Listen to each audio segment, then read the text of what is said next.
বন্ধুগণ, আজকে তোমরা লাগে লই আইছি ডিমের রেসিপি। আজকেও আমি 5 মাস পরে ডিম খাই তো প্রথম দেখি লইলা তোমরা ডিমটি সিদ্ধ করলাম, সিদ্ধ করিয়া বাজি লইলা। হন বাজিয়াও হরাইও আদা রসুন পিঁয়াজ টেমোটো দিয়া এগুনরে বালা করিয়া বাজমু। বাঁচতে যে সময় এগুন লাল হয়ে যাব। আর বন্ধুগণ, তোমরা যদি আমার রান্নার ভিডিও দেখতে ভালো পাও তে কমেন্ট আব্দুল হরিয়া হইয়া আমার জানাইবা, এটা আমি তোমাদের লাগে রান্নার ভিডিও আনবো।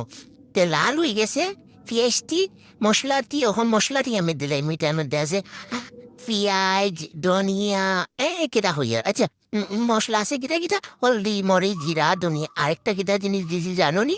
বাগু গরম মশলা, যেটা কেউ জানে না আমি জানি। আমার 2টা কাঁচামরিচ দিলাইছি সোয়াদের লাগে। তো মশলা খসাই লিছি, ফসে ডিমটিও দিলাইছি আর দিয়া থোড়া হানি দিলাইছি।